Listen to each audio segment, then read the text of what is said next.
croyons de tout notre cœur na moyo wetu wote tunaamini kusema que Dieu va nous parler. Mungu atatuzungumzia. C'est pourquoi lèvons-nous. Ndio maana tusimame wima. Nous allons lire la parole Tutasoma neno ya Mungu dans Romains chapitre 10. Waroma sura yake ya 10.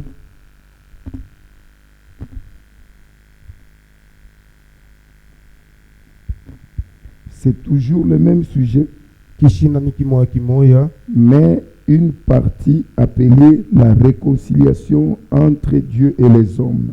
lakini mu kishina kia kidogo kinaitwa kusema mapatanisho katikati ya Mungu na watu. Romains chapitre 10, Waroma sura yake ya 10 à partir du verset 12. kuanzia mstari ya 12. Je vais prier. Bien-aimé Père Céleste, Mpendwa Baba wa mbinguni, nous sommes ici rassemblés, tuko hapa wenye kusanika, prêts à écouter ta parole. tayari ndio kushika neno yako. Circoncis nos lèvres, Utairi midomo yetu circoncis nos oreilles, na mashikio pia utairi, afin que toi-même tu puisses nous parler, ili peke yako pate kutuzungumzia selon qu'il est écrit, kufuatana vile inaandikwa, que celui qui a des oreilles kwa ule kuna mashikio entende ce que l'Esprit dit dans l'Église. asikie kile roho iko nasema ukanisa. Nous nous confions totalement à toi, Tunijongojea kwako dans le nom précieux de notre Seigneur. et mjina ya Sauveur damani ya Jésus-Christ. Bwana Mwokozi Yesu Kristo. Amen. Nous allons lire. Tasoma.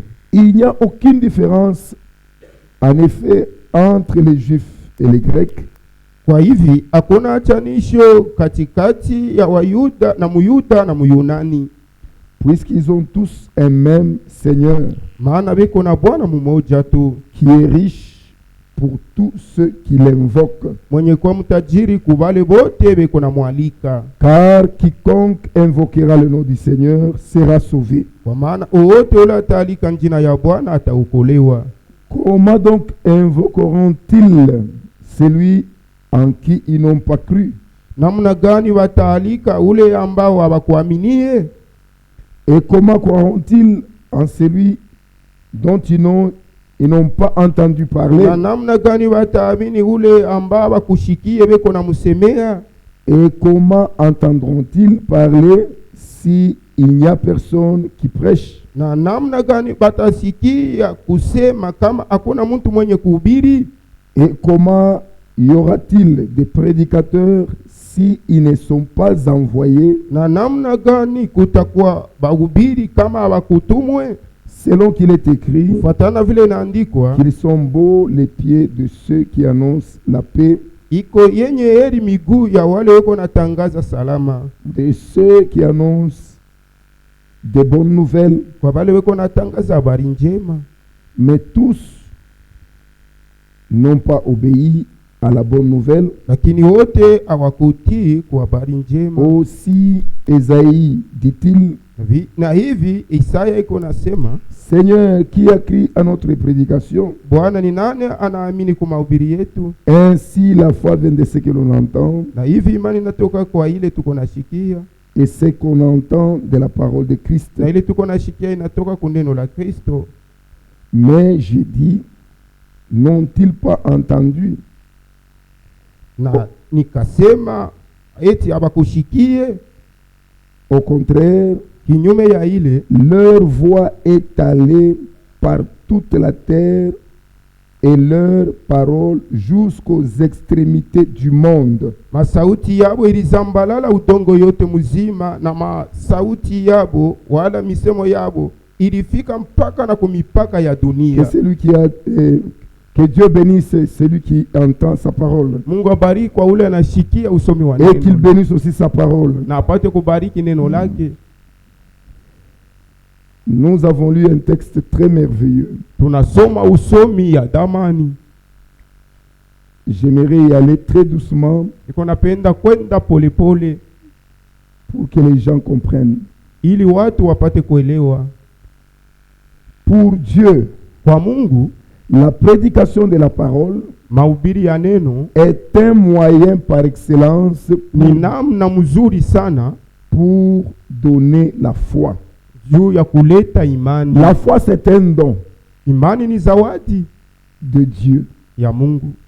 Pour quiconque, Kwa wowote, quand Dieu agit, wakati Mungu eko natenda, il agit sur tous les hommes, eko natenda yulu ya bantu bote, sur toutes les femmes, yulu ya banamuke bote, parce que c'est lui qui les a créés tous. maana yeye ndio muumbaji wabo bote. Même quand il bénit, Hata kama eko na bariki, il fait pleuvoir sur les bons et sur les mauvais. eko na nyeshesha mvula yake yulu ya babaya na yulu ya bazuri. Ça dépend de la position que vous avez. Inangaria msimamo yako, Ça dépend de la façon que vous avez reçu, que vous acceptez. iko naangalia na namna yako ulimwamini wala kumwitikia. Ainsi, pour communier avec l'homme, Juu ya kushiriki na muntu, il y a beaucoup de moyens kuko manjia ya mingi pour que Dieu soit en contact avec l'homme. juu ya Mungu apate kupatana na muntu. Mais le moyen le plus efficace Namna wala njia ya mzuri sana pour communiquer avec son peuple, njuu ya Mungu apate kusumburia na bantu bake c'est la prédication de la parole. ni kupitia mahubiri ya neno lake. Bien qu'il y a des visions, Ingawa kuko il y a maonyo, des songes, kuko mandoto, il y a des parler en langue, kuko kusema il y a des kumulika, prophéties, kuko unabii. mais quand il s'agit de communiquer les grands mystères, Kama inahitaji hasa kutangaza huduma kubwa qui sont les grands secrets de Dieu, yenye kwa siri mkubwa ya Mungu, Dieu utilise la prédication de la parole. Mungu eko natumikisha mahubiri ya neno lake. Ainsi, la prédication joue un rôle primordial Na hivi neno iko natumika kazi ya kwanza mbele dans l'église mkanisa, et le plus na zaidi que toute autre chose. kuliko bintu bingine. Pourquoi?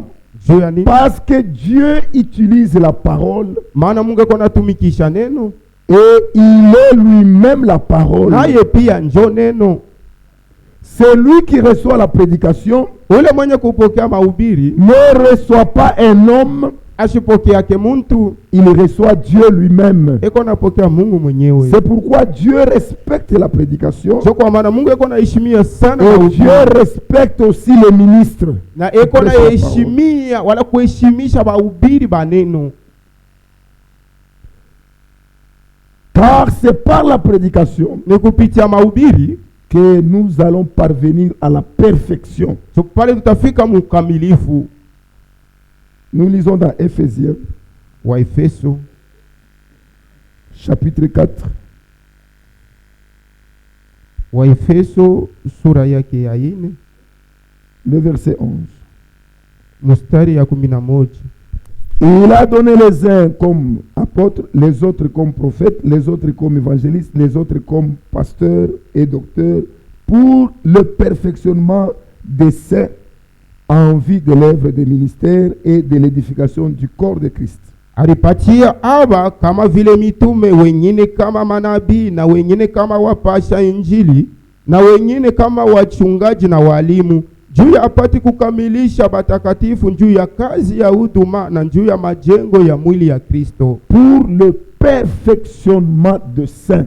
juu ya ukamilifu ya batakatifu. C'est très important. Ni ya mafaa, Ne négligez pas la prédication. mushisule neno Le wala mahubiri. profane comme Ésaü, Bale mujinga sa vile ule sa les bajinga profanes comme Ésaü, sa vile Esau ils peuvent ridiculiser banaweza kuzarau, et le prédicateur et la parole. banaweza kuzarau na bahubiri na neno. Et Dieu dit, Mungu anasema cette prédication ne vous servira de rien. hii mahubiri haitemisaidia kukintu. Amen. C'est pourquoi, Jo kwa maana dans la prédication,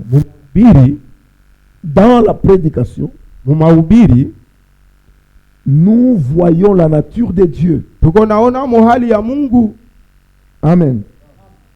Dans la prédication, Mu mahubiri il y a la nature de Dieu. muko hali ya Mungu, Parce que Dieu est parfait. maana Mungu ni mkamilifu. Comme Dieu est parfait Sa vile Mungu ni mkamilifu, et que la prédication perfectionne, na neno yake iko nakamilisha. Alors la prédication vous amène à la nature parfaite de Dieu. Na neno yake wala mahubiri iko nimifikisha kukamilifu pamoja na Mungu. Amen. Si vous sentez mon langage, Kama mnasikia usemi yangu, c'est comme si je tourne autour des mêmes mots. niko narudiriria tu misemo moya moya. C'est pour que chacun puisse comprendre parfaitement. Ninjua kusema kila mmoja asikie sana. Rien ne sert de parler rapidement Hakuna kile iko na saida kwa kusema mbio mbio sans faire comprendre bila kusikilizisha, que de faire comprendre le minimum kuliko kusikilizisha kwa tu kiwango mwa fulani, mais qui est parfait. lakini yenye kuwa ya kukamilika. Pour le perfectionnement de saints Juu ya kukamilisha batakatifu en vue de l'œuvre du ministère juu ya kazi ya huduma et de l'édification du corps de Christ. na juu ya majengo ya mwili ya Kristo. Si nous atteignons la perfection, Kama tunafika mukamilifu, nous serons dans le corps de Christ. tutakuwa ndani ya mwili ya Kristo. Et quand nous prêchons la parole, Na kama tuko na hubiri neno, nous édifions le corps de Christ. tuko na jenga mwili ya Kristo. Christ ne regarde qu'à son corps. Na Kristo eko naangalia tu ni kumwili yake. Christ ne regarde pas à la foule. Na Kristo yashangalia yake wingi ya bantu. Le frère Branham parle quelque part. Ndugu Branham eko nasema fashi Il mafula. dit que le diable, Eko nasema shetani diabolo. il compte le nombre de gens. Eko na hesabia wingi ya watu. Mais Dieu, Mungu ye, lui pèse le sien. ye eko na pima tu wake. C'est pourquoi Jokwa mana, le terme du salut msemo ya wokovu est toujours individuel. ni ya upekee Celui qui vaincra. kwa ule atashinda. Au temps de Noé, Wakati ya Nuhu on disait celui qui entrera dans l'arche. barianza kusema kuhusu ule ataingia Au musafina. temps de Lot, Wakati ya Loti on disait sauve-toi toi-même. inaanza kusema kwamba ujiokoe we mwenyewe. Au temps de Jésus, Wakati ya Yesu il dit quiconque croit. inasema ule ataamini. Amen. C'est toujours l'individu. Ni mambo ya Et quand on upekee. dit quiconque croit, Na banasema wote atakayeamini, en d'autres termes, n'importe qui, munamna nyingine aizuru muntu wote, même un fou, hata mwenda bazimu, même un rétrograde, hata wakurudia kumkongo muimani, même un méprisé. hata mwenye kuzarauliwa, Amen. Quiconque. wote Cela est très important. ya mafaa. Jusqu'à ce que nous soyons tous parvenus à l'unité de la foi Kufika na mkiwango tufike mumoja wa imani et de la connaissance du Fils de Dieu. na mkutambua mwana wa Mungu. L'unité de la foi est d'une importance très capitale. Umoja wa imani iko ya mafaa sana. C'est cette discipline qui était dans l'église primitive. Ni ile utaratibu ilikuwa kwa kanisa ya kumwanzo. Jésus prêchait de manière très simple Yesu alianza kuhubiri munamna ya unyenyekevu au point d'entendre la compréhension de tous, kufika mkiwango ya kuelewa kusikilizisha bantu bote, afin que tous aient l'unité de la foi. ili bote bapate umoja wa imani.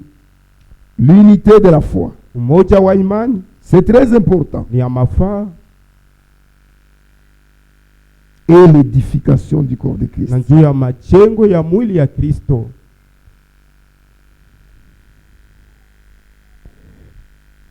Qui est ministre de Dieu? Mtumishi wa Mungu ni nani? C'est un dispensateur de mystères et de diverses grâces de Dieu. Ni ule eko na kabula wala kuhubiri huduma ya Mungu wala neema ya kuachana chana ya Mungu. Amen. C'est ça un ministre de Dieu. Ule njo mtumishi wa Mungu. Dans 1 Corinthiens, Korinto wa kwanza chapitre 4, sura yake ya 4, nous lisons à partir du verset 1. tuko naanza mstari ya kwanza. ainsi qu'on nous regarde comme des serviteurs de Christ na hivi bapate kuituona wala kuituangalia sa vile batumishi wa Kristo et des dispensateurs des mystères de Dieu. na bale beko na kabula utuma wala mahubiri ya Mungu. Du reste, ce qu'on demande des dispensateurs, Mambo inabaki ile beko na lomba kubale bakukabula wala kuhubiri, c'est que chacun soit trouvé fidèle. ni kusema kila mmoja akutanishiwe mwaminifu. Ça veut dire quoi? Maana yayo ni nini? Quand Dieu appelle quelqu'un, Wakati Mungu anaita muntu, Dieu lui donne une charge. Mungu anamupa bujito fulani. Quand la personne possède la charge en lui, Kama muntu eko na bujito ndani mwake, il doit savoir ce qu'il doit faire. anapaswa kujua kile anapaswa fanya. Quand il sait ce qu'il doit faire, Wakati anajua kile anapaswa kufanya, il doit être fidèle. anapaswa kuwa mwaminifu. C'est très important. Ni ya mafaa. Dès que quelqu'un laisse ce qu'il doit faire Wakati muntu anaacha kile anapaswa kufanya et il fait ce qu'il ne doit pas faire, na anafanya kile ashikupaswa kufanya, c'est là où commencent les problèmes. pale ndio peko naanzia mambo. Amen. 3. Mstari ya tatu. Nous allons arriver à cela.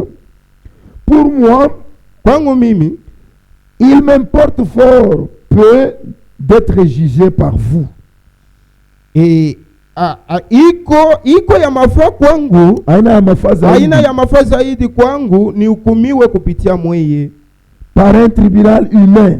kupitia kile kisambo kya bantu. Je ne me juge pas non plus moi-même, Sijihukumu mimi mwenyewe, car je ne me sens pas coupable. Je ne me sens coupable de rien. kwa maana sijione kuwa mwenye mankosa, Mais ce n'est pas pour cela que je suis justifié. lakini haina kupitia ile nilihesabiwa En haki. d'autres termes, Namna nyingine, vous avez droit de juger chaque prédication. uko na halali ya kuhukumu kila mahubiri yote. Mais pour Paul, Kwa Paulo, il dit, moi-même je sais que, yeye mwenyewe anasema mimi mwenyewe mimi najua, même si vous me jugez, hata kama mwana ni hukumu, vous ne trouverez rien. amutakuta nkosa. Amen. Vous avez droit. Mko na mapashwa. Mais ce n'est pas pour cela que je suis justifié. Haina kupitia ile niko mwenye kuhesabiwa haki. C'est lui qui juge. Ule eko na kati ya C'est bamama le Seigneur. ni Bwana. Pourquoi c'est le Seigneur qui juge? Juu ya nini ni Bwana eko na hukumia bantu mambo? À chaque ministre, Kwa kila mtumishi Dieu donne une portion d'esprit. Mungu eko namupa kwa sehemu fulani ya roho, Et il donne une portion de tâches. na anamupa kwa sehemu moja ya kazi ile anapaswa Quand kufanya. quelqu'un prêche, Kati muntu eko na hubiri, tous nous pouvons dire c'est bon. shibo tunaweza kutapa iko mzuri. Mais Dieu sait ce qu'il lui a donné. Lakini Mungu mwenye anajua kile alimupa. Si ce n'est pas ce que Dieu lui a donné, Kama haina kile nje Mungu alimupa, Dieu le sait. Mungu Et anajua. c'est Dieu qui lui dira, qui le jugera. Ule atamukatia mambo ni Mungu. Amen. C'est pourquoi Jo kwa maana ne jugez de rien avant le temps, mshihukumu kintu hata kimoja mbele ya wakati kufika. jusqu'à ce que vienne le Seigneur, Kufika na pale Bwana atakuja, qui mettra en lumière ce qui est caché dans les ténèbres, ule ataweka kunuru kenye kufichwa ndani ya giza, et qui manifestera le dessein de cœur. na ule ataonekanisha mapwi ya moyo. Alors chacun recevra de Dieu la louange qui lui sera due. Na pale kila mtu atapokea kwa Mungu sifa ile itamupashwa. C'est à cause de vous, frères, Ni kwa ajili yenu ndugu, que j'ai fait de ces choses une application à ma personne et à celle d'Apollo, ni kwa ajili yenu wandugu ambao nilitumikisha ile mbintu juu yangu mwenyewe na juu ya Apolo, afin que vous appreniez à nos personnes à ne pas aller au-delà de ce qui est écrit, ili mufundishiwe kupitia sisi wenyewe, musiende inje ya kile kinaandikwa, et que nul de vous ne reçoive de l'orgueil en faveur de l'un contre l'autre. Na kusikwe muntu hata moja wakuwa na kiburi kwa ajili ya huyu wala ule. C'est pourquoi le prédicateur de la parole doit s'efforcer lui-même pour être irrépréhensible, afin de ne pas aller au-delà de ce qui est écrit. Amen. Il doit s'efforcer lui-même à prêcher la vérité, pour ne pas aller au-delà de ce qui est écrit, et pour ne pas s'enfler d'orgueil, comme s'il connaissait plus, en faveur de l'un contre l'autre. Kwa kuonesha sema wewe unapita mwingine, et pour montrer que toi tu dépasses l'autre. Le prédicateur ou le ministre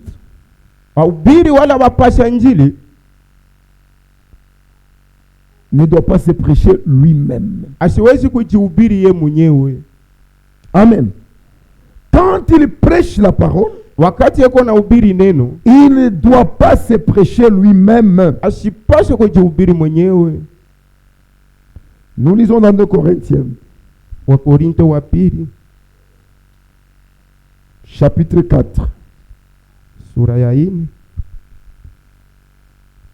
le verset 5. Nous ne nous prêchons pas nous-mêmes. C'est Christ le Seigneur que nous prêchons. Et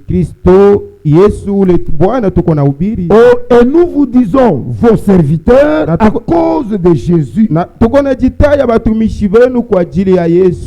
Nous lisons dans 1 Corinthiens chapitre 2, à partir du verset 1. Pour mon frère, lorsque je suis allé chez vous, ce n'est pas avec une supériorité de langage ou de sagesse que je suis allé vous annoncer le témoignage de Dieu,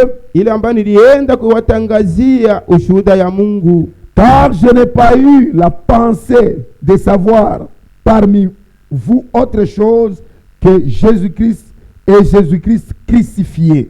Kwa maana sikukuwa na wazo ingine wala ya kujua katikati yenu kitu kingine kama ana Yesu Kristo na Yesu Kristo mwenye kusurubishwa. Moi-même j'étais auprès de vous dans un état de faiblesse, mimi mwenye nilikuwa karibu na mwe muhali ya udhaifu, de crainte et de grand tremblement. ya boka na ya kutetemeka Un vrai serviteur de Dieu, mtumishi wa kweli wa Mungu, quand il prêche la parole, wakati ako anahubiri neno, il ne doit pas se prêcher lui-même. asiwezi kujihubiri mwenyewe, il doit prêcher le crucifié, anapaswa kuhubiri Kristo mwenye kusulubishwa, Jésus-Christ Yesu Kristo crucifié. mwenye kusulubishwa. Pourquoi? Jua nini? C'est en lui Ni ndani yake où il y avait l'eau qui est tombée.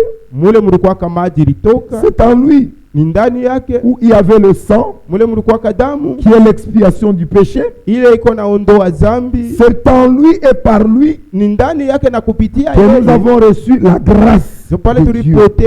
tulipokea neema ya Mungu. Et pendant la prédication, Na mahubiri le Saint-Esprit Roho Mtakatifu amène ces choses au milieu de nous. iko na leta bile bintu bile katikati Quand yetu. nous regardons, Wakati nous ne tunaangalia voyons pas le sang de Jésus-Christ. atuione ile damu, Nous ne voyons pas le pardon du péché. msamaha wa mazambi Nous ne atuione, voyons pas la grâce de Dieu. neema ya Mungu atuione. Mais quand nous prêchons la parole, Wakati wanahubiri le Saint-Esprit amène cela du trône. Roho Mtakatifu iko na ibeba kuenzi. Quand Jésus était mort, Wakati Yesu alikufa, l'homme Jésus est monté au ciel. muntu Yesu alipanda mbinguni. C'est cet homme-là Ni ule muntu ule qui a l'eau en lui, ule mwenye kuwa na maji sang ndani na damu ndani, qui coule. iko natoka na Dans la présence de Dieu, uwepo wa Mungu.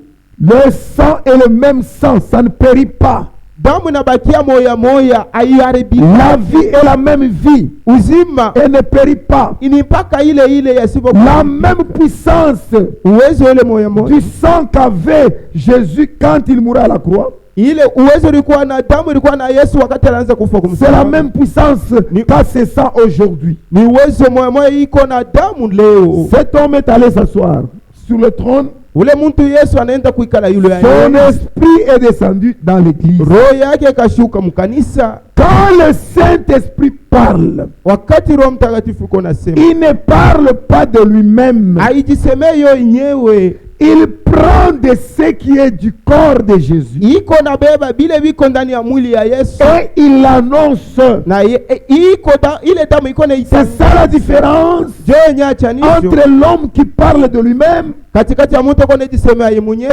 l'homme qui parle par le Saint-Esprit. na ule mtu kona semea kupitia Roho Mtakatifu. Amen.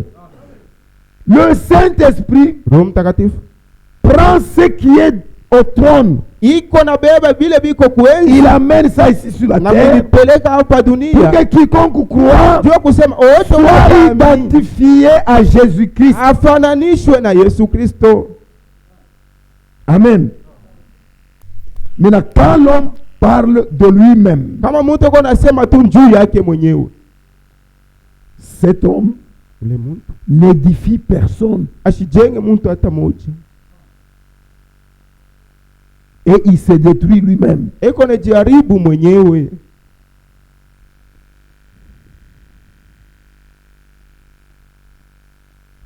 Moi-même, j'étais auprès de vous Hata mimi mwenyewe nilikuwa dans un état de faiblesse, de crainte et de grand tremblement. mu hali ya udhaifu, mkongopa na Et mkutetemeka. ma parole et ma prédication ne reposaient pas sur des discours persuasifs de la sagesse, Neno yangu na mahubiri yangu haikuanza kusimamia yule ya misemo ya watu wala hekima ya bantu, mais sur une démonstration d'esprit lakini ilianza kusimamia yule ya kionekanisho kia roho et de puissance, na ya uwezo, afin que votre foi soit fondée non sur la sagesse des hommes, ili imani yenu ishisimame yule ya hekima ya bantu, mais sur la puissance de Dieu. lakini isimamie yule ya uwezo ya Mungu. Cependant, c'est une sagesse que nous prêchons parmi les parfaits, Na japo ni hekima ambayo tuko na ubiri katikati ya wakamilifu, tel que Dieu nous regarde.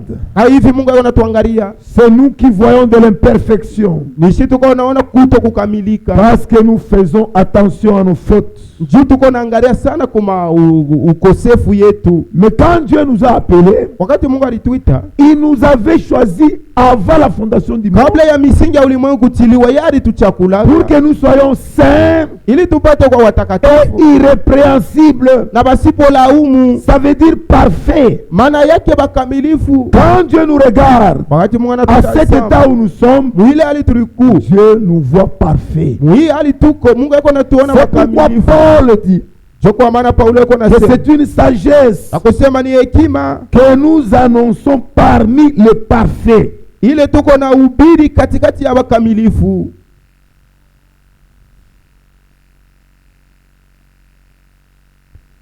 Sagesse que nous annonçons parmi les parfaits. Hekima ile tuko na tangaza wala kubiri katikati ya Sagesse qui n'est wakamilifu. pas de ce siècle, Ile aina ya hiki kizazi ni des chefs de ce siècle wala aina na bakubwa ba hiki kizazi qui vont être réduits dans l'impuissance. bale bataribishwa.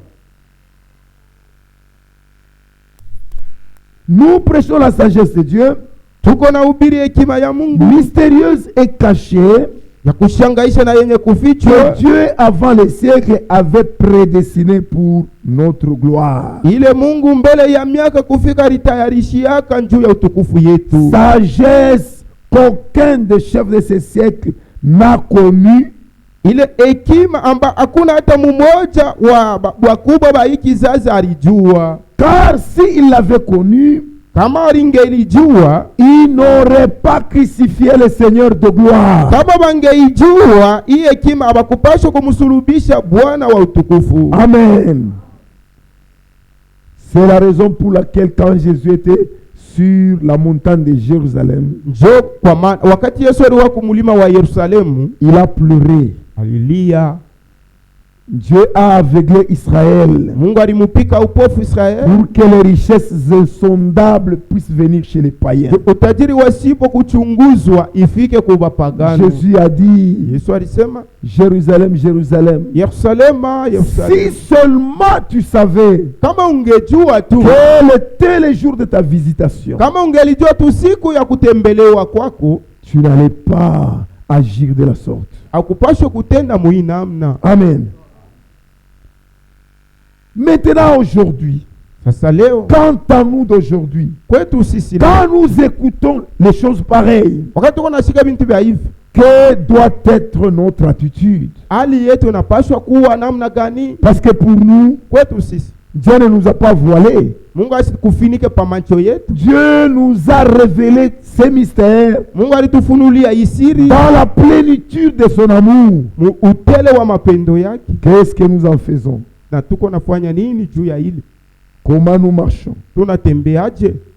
Comment nous vivons? Tuko naishi je?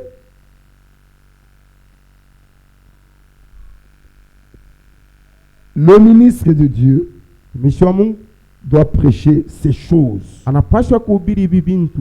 Au verset 9, Mustari yake ya mais comme il est écrit, na sa vile inaandikwa, ce ne sont pas les choses que l'œil, ce sont les choses que l'œil n'a point vues, bile bintu ni bintu ambao lincho haiya biona que l'oreille n'a point entendu, wala lishikio haya bishikia, et qui ne sont point montées au cœur de l'homme. abija pandak hata ndani ya moyo ya muntu, Des choses que Dieu a préparées bintu vile Mungu alitayarisha pour ceux qui l'aiment. kwa bale anapenda. Dieu nous les a révélés Mungu alitufunulia abyo par l'Esprit, kupitia Roho, car l'Esprit sonde tout, même les profondeurs de Dieu. kwa maana Roho iko na chunguza vyote hata upana wa Mungu. Voilà pourquoi il est indispensable Tazama, njoo pale iko ya mafaa sana de recevoir premièrement l'Esprit de Dieu. ya kupokea kwanza Roho ya Mungu. Parce que quand vous avez l'Esprit de Dieu, Kama uko na Roho ya Mungu vous allez vous reposer. tapumzika. Même quand vous prêchez, Hata kama ce n'est même pas vous, ana wewe uko na c'est wewe, l'Esprit de Dieu. ni Roho ya Mungu. Il faut attendre le temps de Dieu. Apaswa kuchunga wakati ya Mungu. Cela est une importance très capitale. Ile iko ya mafaa sana. Tout ministre qui a l'Esprit de Dieu, Mtumishi wote mwenye kuwa na Roho ya Mungu il ne parlera pas de lui-même. asitasema bintu bya ye mwenyewe. L'Esprit de Dieu en lui, Roho ya Mungu ndani mwake il glorifiera toujours le Seigneur. anza kutukuza mpaka Bwana wakati yote. C'est ça la différence. Ndio yenye achanisho. Quand vous regardez, Wakati unaangalia vous allez même comprendre utaelewa na kuelewa que cet homme ici, c'est Dieu qui parle en lui. ya kusema huyu mtu ni Mungu yuko anasema ndani mwake. Dans Jean chapitre 16, Yohano sura yake ya 16 je vais lire le verset 14 seulement, on n'a pas de temps. mstari ya 14. Quand le Saint-Esprit viendra, Wakati Roho Mtakatifu itakuja, le verset 14, mstari ya 14, il me glorifiera itanitukuza, parce qu'il prendra de ce qui est à moi et vous l'annoncera. ile Roho itabeba benye kuwa byangu na kumitangazia abi. Amen. Nous allons dans 1 Jean, Yohano wa kwanza chapitre 4. Jean est en train de montrer quel est le signe Yesu Yohano konaonesha alama ni alama kani par lequel vous allez remarquer kupitia ile alama mtavumbula quand le Saint-Esprit parle wakati Roho Mtakatifu iko nasema par rapport à un autre esprit. kuliko roho ingine. 1 Jean chapitre 4 verset 1. Yohano wa kwanza sura ya 4 mstari ya kwanza. Bien-aimés, n'ajoutez pas foi à tout esprit. Wapendwa, musiweke imani kuroho yote, mais éprouvez les esprits pour savoir si ils sont de Dieu. lakini mupate kupima maroho juu ya kujua kama ni ya kwa Mungu. Car plusieurs faux prophètes sont venus dans le monde. Kwa maana manabii wengi wanakuja mudunia. Reconnaissez à ceci l'Esprit de Dieu. Kupitia hii mupate kutambua roho ya Mungu. Tout esprit qui se déclare publiquement pour Jésus-Christ venu en chair est de Dieu. Roho yote iko na kiri waziwazi ya kuwa Yesu Kristo alikuja mumwili, ile roho ni ya kwa Mungu. Et tout esprit qui ne se déclare pas publiquement pour Jésus n'est pas de Dieu. Na roho yote ile aikiri waziwazi kuwa Yesu aitoke kwa Mungu, c'est celui de l'Antichrist. ni ya mpinga Kristo ile roho. Amen. Vous voyez, Nona. là quand vous voyez quelqu'un qui parle Pale kama munaona mtu yuko nasema comme s'il se glorifie lui-même, sasa vile anapenda kujisifu mwenyewe, cet homme n'a pas, il ne parle pas par l'Esprit de Dieu. ule mtu asiseme kupitia roho ya Mungu. Et quand vous parlez, Na wakati mko nasema, l'Esprit de Dieu doit uniquement élever, uniquement glorifier Jésus-Christ. roho ya Mungu ndani mwako itamutukuza na kumuinua Mungu. Dans la lettre circulaire numéro 10 Mubarua ya kuzunguka namba yake ya 10 de janvier 1977, ya janvier 1977, à la page 1, kartasi yake ya kwanza nous lisons ceci. tuko nasoma hivi: J'aimerais fonder ce que j'ai à dire sur cette parole de Jean chapitre 7 verset niko 18. napenda kuweka mkazo kuhii Yohana anasema kuhusu Yohana wa kwanza sura yake ya kwanza mstari ya 18, Où le Seigneur dit: kule Bwana iko nasema, celui qui parle de son chef, ule eko najisemea juu yake mwenyewe, celui qui parle de son chef cherche sa propre gloire. ule eko nasema juu yake mwenyewe, eko natafuta utukufu yake. Mais celui qui cherche la gloire de celui qui l'a envoyé, celui-là est vrai, et il n'y a point d'injustice en lui. Ule eko natafuta utukufu ya ule alimutuma, ule ni wa kwa Mungu na ndani mwake hamuna uzalimu. C'est dans un parfait abandon de ma vie Kuacha wala kukatala kwa milifu kwa maisha yangu que j'ai servi le Seigneur, et j'ai toujours eu devant les yeux la recherche de l'honneur de Dieu. ninaanza kutafuta Bwana, kutafutisha sana heshima ya Mungu. Je n'ai jamais parlé de moi-même Sijasemeaka kuhusu mimi mwenyewe ou pour moi-même, wala kupitia mimi mwenyewe, et pas davantage au nom d'une assemblée wala sijasemea kuhusu munjina ya mkusanyiko fulani ou d'une organisation chrétienne. wala juu ya matengenezo fulani ya Kikristo. Pour autant que je sache, Muile mimi najua c'est pour Dieu que j'ai parlé, ni kuhusu Mungu nilisema, et c'est par sa parole que j'ai prêché. na ni kupitia neno yake nilihubiri.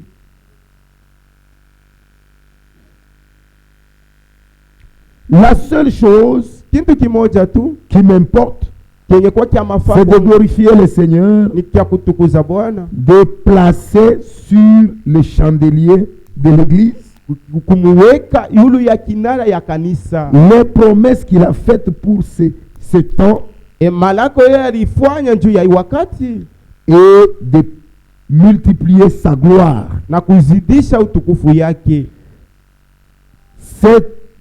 Ce qu'a dit le Sauveur en ce temps-là est encore valable aujourd'hui. Kile kilisemaka Bwana muile wakati kiingariki kia mafaa tena na leo. Celui qui parle de son propre chef Ule eko nejisema juu yake mwenyewe, cherche sa propre gloire, eko natafuta utukufu yake. alors que celui qui parle de la part du Seigneur cherche l'honneur de Dieu. Kwa ule eko nasema kwa upande wa Mungu, eko natafuta ni utukufu wa Mungu.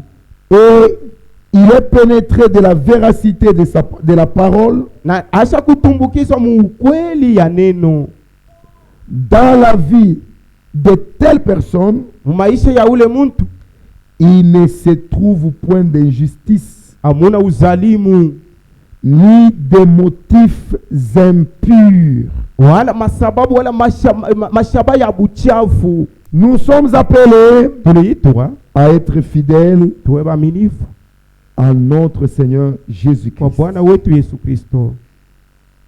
Dieu a choisi les ministres comme les ambassadeurs Bwana alichakula batumishi kama vile ba ubalozi du ciel sur la terre. kumbingu hapa pa dunia. Quand l'onction du Saint-Esprit nous conduit Wakati upako wa Roho Mtakatifu kana dans toute la vérité, mkweli yote, Dieu descend parmi nous, Mungu yako anashuka katikati yetu accomplissant les mêmes œuvres qu'il faisait na mkutimiza matendo moya moya ile alianza quand il kufanya était sur la terre. wakati alikuwa hapa dunia. Amen. Dans 2 Corinthiens, Wakorinto wa pili chapitre 5, sura yake ya 5 à partir du verset 16. mstari yake ya 16.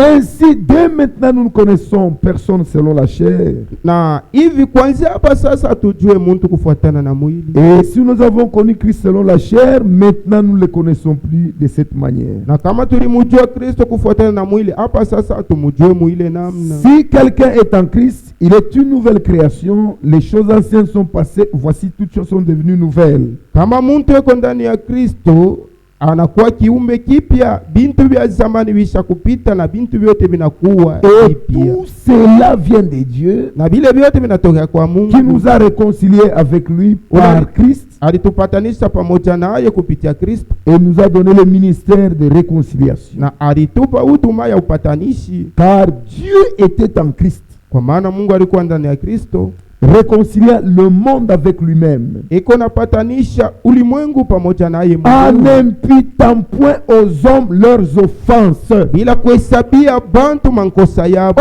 Aujourd'hui, Leo Christ est dans les prédicateurs, Kristo iko ndani ya wahubiri, réconciliant le monde avec lui-même, iko napatanisha ulimwengu pamoja en naye, n'imputant point aux hommes leurs offenses. bila kuhesabia bantu mankosa yabo. Amen.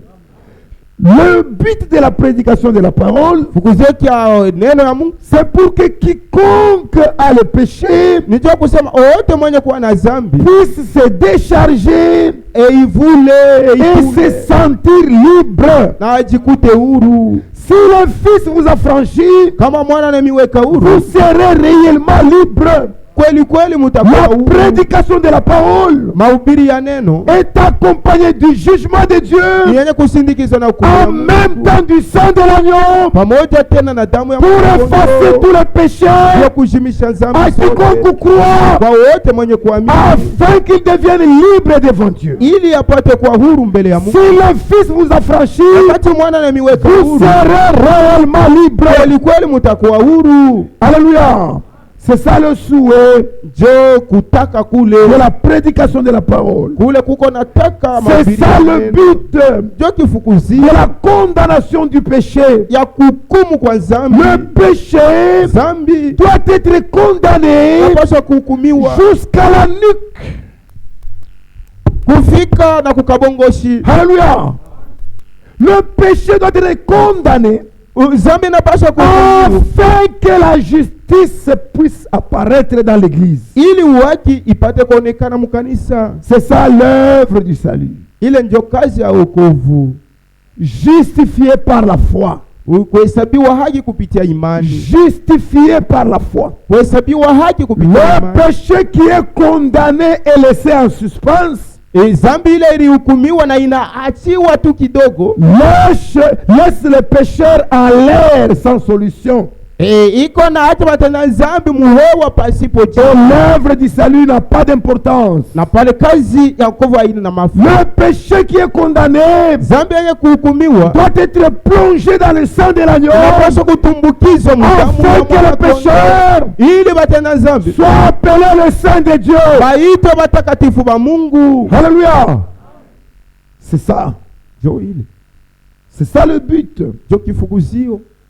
Et quand nous prêchons la parole, Wakati tuona ubiri neno, nous devons faire attention à cela. napaswa kusopoka kuile. Dieu était en Christ, Mungu alikuwa ndani ya Kristo, réconciliant le monde avec lui-même, eko napatanisha dunia pamoja en na n'imputant mwenyewe, point aux hommes leurs péchés, leurs bila offenses. kuhesabia bantu mankosa yabo. Il a mis en nous Anaweka ndani mwetu la parole de réconciliation neno ya upatanishi par Christ. kupitia Kristo. Alléluia. Le verset 20. Mstari wa 10. Nous faisons donc les fonctions d'ambassadeur pour Christ, Tuko natenda kazi ya ubalozi juu ya Kristo, comme si Dieu exhortait par nous. esa vile Kristo alianza kutuonya. C'est pourquoi nous vous en supplions, Jo kwa maana tuna misi Au nom de Jésus-Christ, Munjina Yesu Kristo, soyez réconciliés avec Dieu. mupatanishwe na Mungu. Un ambassadeur, c'est qui? Mbalozi ni nani? Un ambassadeur, Mbalozi d'abord c'est un ministre. ni mutumishi.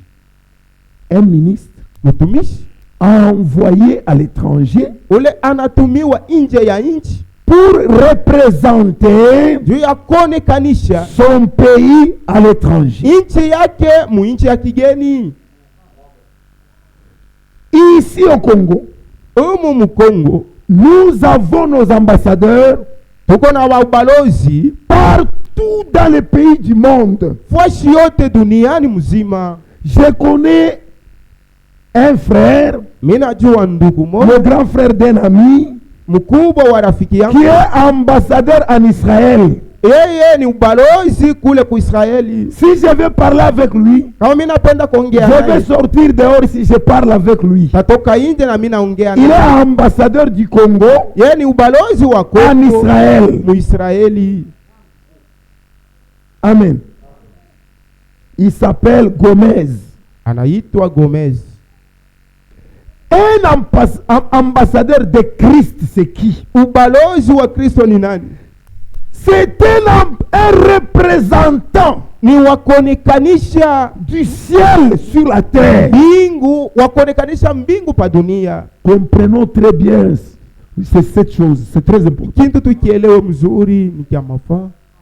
We muntu tu Twaeno banakuchagula katikati ya bantu on t'insulte publiquement urepresente mbingu hapa pa dunia, pour que tu représentes le ciel ici sur la de terre. sorte que Mkusema ce que tu vas déclarer kile utasema mkinywa puisse être, ce que tu déclares pour que ça ferme ici sur la terre, kile utafunga hapa pa dunia, et le ciel aussi ferme cela au ciel. na kumbingu kifungiwe vile vile. Ce que tu déclares que le ciel va fermer, Kile utasema kwamba mbingu ifunge, le ciel ferme ça aussi sur la na terre. mbingu inakifunga na hapa dunia. C'est quelle responsabilité? Ni majukumu buzito waje bule bashakupa. Est-ce que tu peux jouer? Unaweza kucheza. C'est à partir de ça Ni kukupitia hiyo que tu dois mourir ndio pale unapaswa kufa. complètement Kufa wewe wote pour laisser Christ vivre en toi. juu ya umwache Kristo aishi ndani mwako. Parce que tu dois être fidèle à chaque mot qui sort de ta bouche. Unapaswa kuwa mwaminifu kumsemo yote itatoka mkinywa yako. Si tu comprends cela, Kama unaelewa, tu dois être sérieux en te tenant ici. unapaswa kuwa na Ne ujasiri. regarde pas l'église locale. Hapana kuangalia kanisa la pahali. Non. Regarde le corps de Christ Angalia kanisa mwili ya qui est Kristo lié avec le ciel. yenye kuungana na mbingu. Alléluia.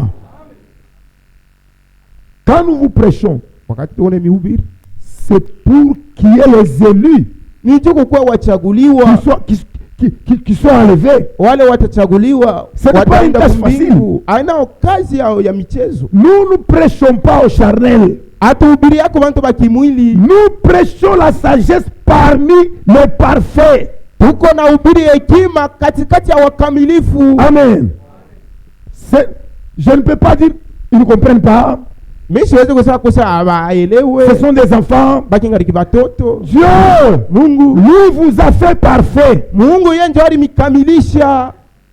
C'est pourquoi quand je parle, Wakati niko nasema, je dois très bien peser mes mots. mimi napaswa kuona misemo ya kusa kuipima mzuri. Parce qu'un jour je répondrai pour ça. Juu kuhusu ile misemo nitaijibu. Étant les ambassadeurs de Christ, Sasa vile tuko balozi pamoja na Yesu Kristo, nous devons faire tout tunapaswa kufanya nguvu yetu yote aux yeux du monde, mbele ya dunia, aux yeux de l'église, mbele ya kanisa, afin que quiconque nous regarde, ili wote ule qu'ils atatutazama comprennent que nous sommes les ambassadeurs. aelewe ya kuwa tuko balozi. Amen. Ceci est très très important. Hii ni ya muhimu.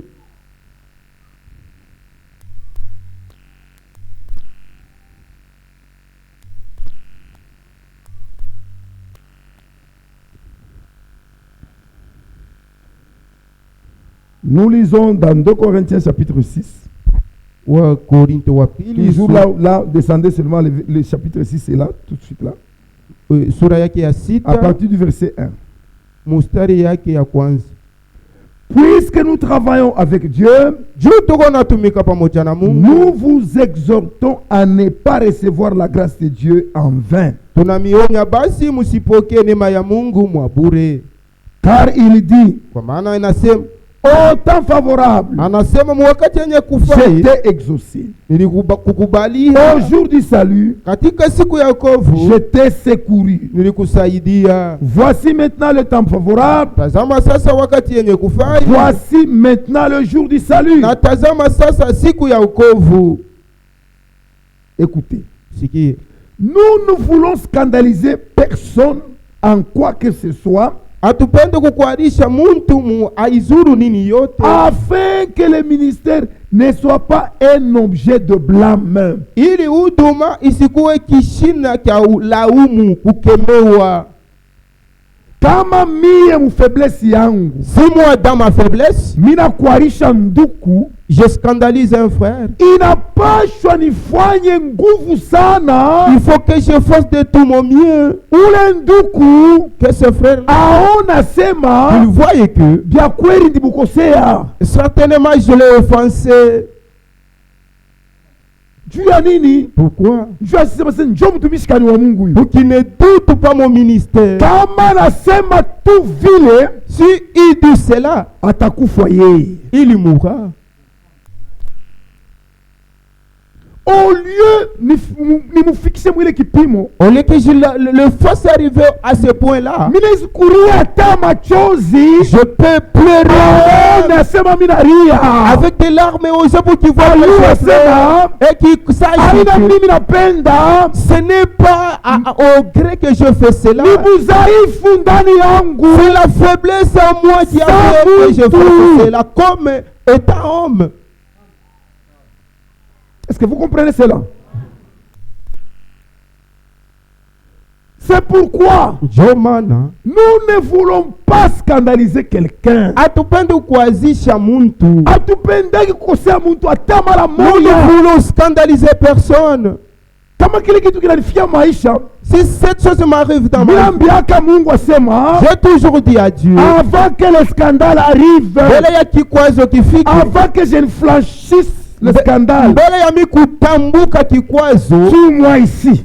uniwie hapa mbele, Suis-moi ici. uniwie hapa mbele ya Pour que je kutambuka, n'aille pas là-bas. njoo nishitambukie ile ngambo ya kikwazo. Ile ministère tukunayo Le ministère que nous avons ikuwe ya mafaa kupita hata maisha yangu yenyewe. est très important, plus que même ma vie.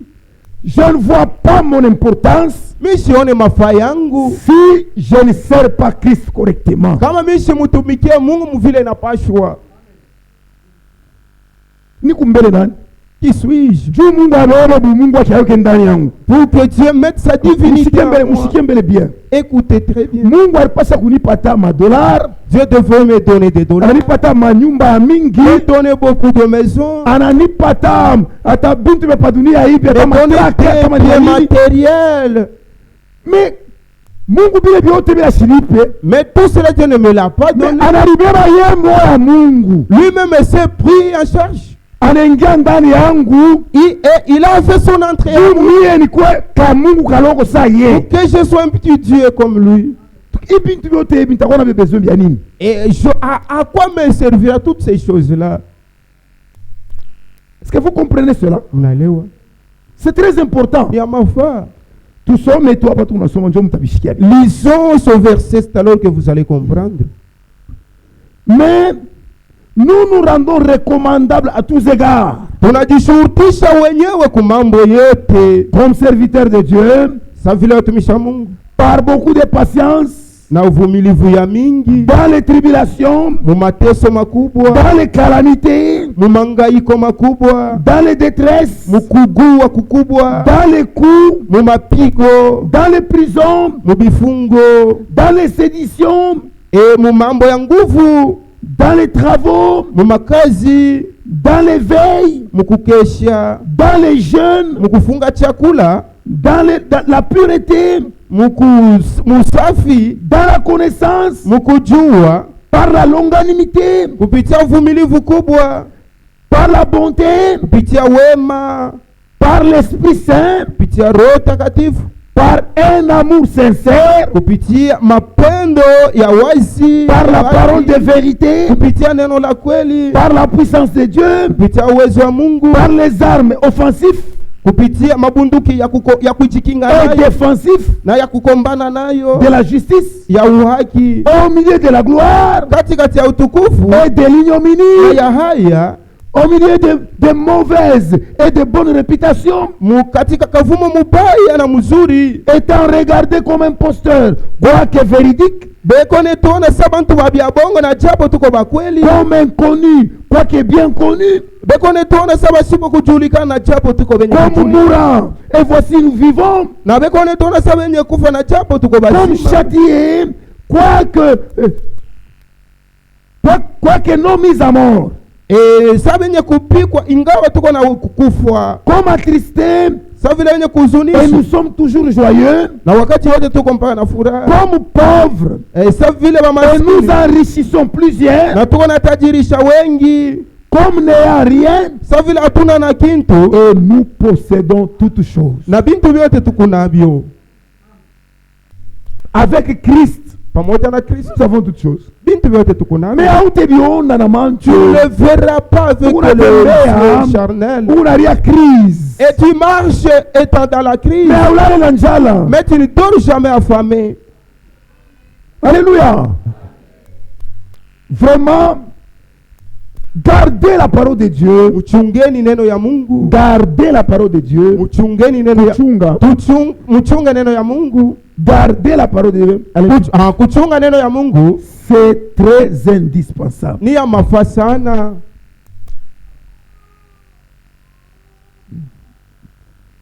Je vois que le temps file. Je vais m'arrêter ici. Tashimamia hapa wakati inasonga sana. Si j'entame une autre pensée, c'est fini. Hapa nitabeba tu wazo nyingine na kunaisha.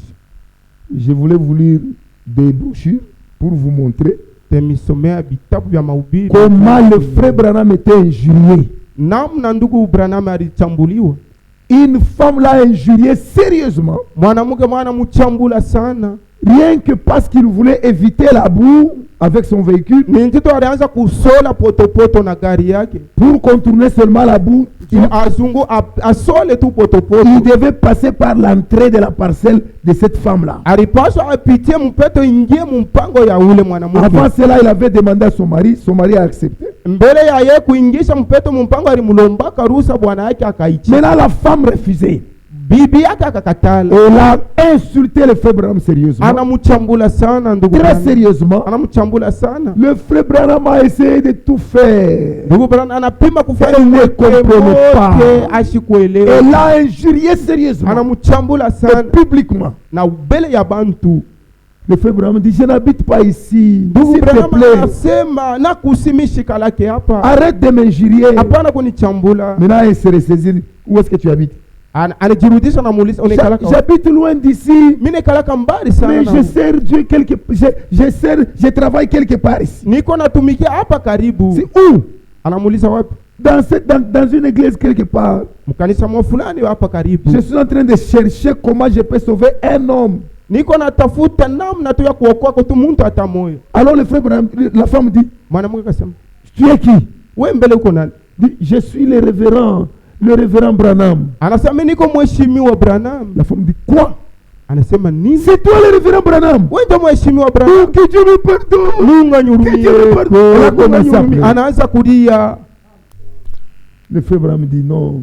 Ndugu Branham anasema hapana. Tu es de quelle église? Uko wa kanisa gani? Je suis de l'église méthodiste. Niko wa Mais meto. je suis rétrograde. Naisha kurudia Le kumkongo. frère Branham dit, ça va comme ça. Retourne à Dieu umurudirie. et va servir Dieu.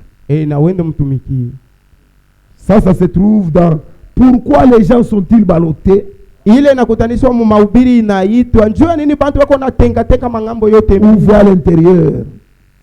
Page 31. Karatasi yake makumi tatu na paragraphe 160 à 172. kipande kyake kya 160 mpaka 172. Il s'est retrouvé encore quelque part Alijikuta tena fashi mwa où fulani il y avait les prédicateurs. kule kulikuwa kabahubiri. L'un d'eux a commencé à lui poser des questions pour l'éprouver. Mmoja wao akaanza kumuuliza njoo kumupima. Certains frères étaient là.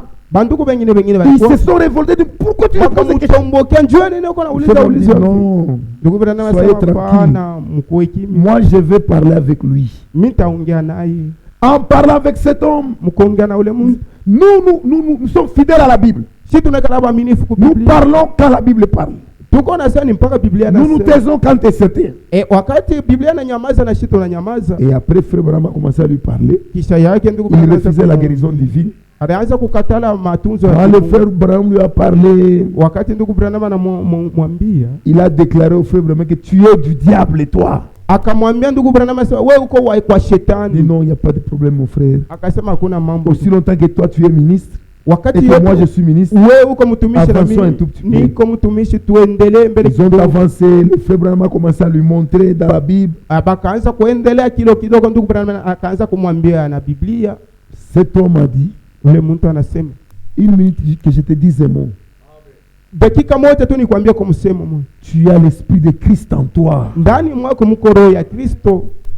Le Frère Branham dit, Ndugu Branham anasema, je lui montrais l'expression du grand amour de Dieu. ninamuonesha msemo wa mapendo mkubwa ya Kristo. Tantôt tu es du diable, Mara nyingine uko wa tantôt shetani. tu as l'esprit de Christ. Wakati nyingine tena unasema wewe uko wa. C'est pourquoi, Ndio maana si le monde ne connaît pas ce que nous sommes, kama dunia haijui hiki tu iko, patientons. tuvumilieni. Même vous les enfants de Dieu, Hata mwe batoto ya Mungu, soyez humbles. muwe wanyenyekevu, Patientez les païens mwe bavumilie bapagano. comme un père qui patiente un bébé. Esa vile mzazi anavumilia kama Ils ne sont même pas nés. Hawakuzaliwa hata kuzaliwa. Kama mtoto anaanza kuambia sasa unyuje mangu ameko eko mtumbu wa mamaki. Papa unyuje costume complet. Et d'autres fétistes te disent que paye-moi des vêtements alors qu'il est encore dans le ventre. Réponse yako ni shuzaliwe mbele. Quelle sera ta réponse? Tu dirais que tu n'es pas encore né. Akikuchambule. Dès qu'il t'insulte, Wewe kama unajua sasa shazaliwa. si tu sais qu'il n'est pas encore né, Shumombe Mungu. prie pour lui, tu Na yazaliwe sawe. ou qu'il soit né comme toi. Que Dieu vous bénisse pour ce soir. Dieu ya imangaribi Mungu Lèvons-nous. tenons-nous debout. Nous allons prier. Tutaomba.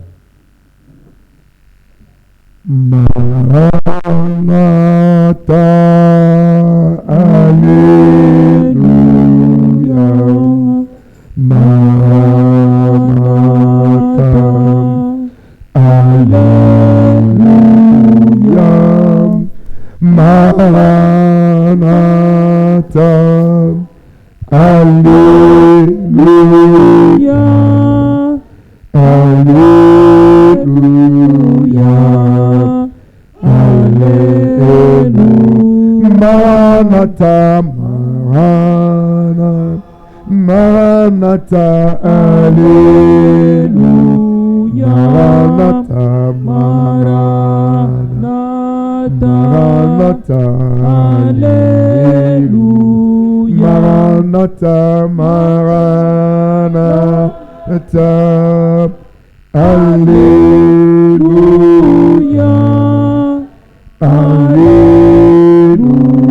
Alléluia. Alléluia. Jésus revient. Alléluia. Jésus revient. Alléluia. Jésus revient. Alléluia.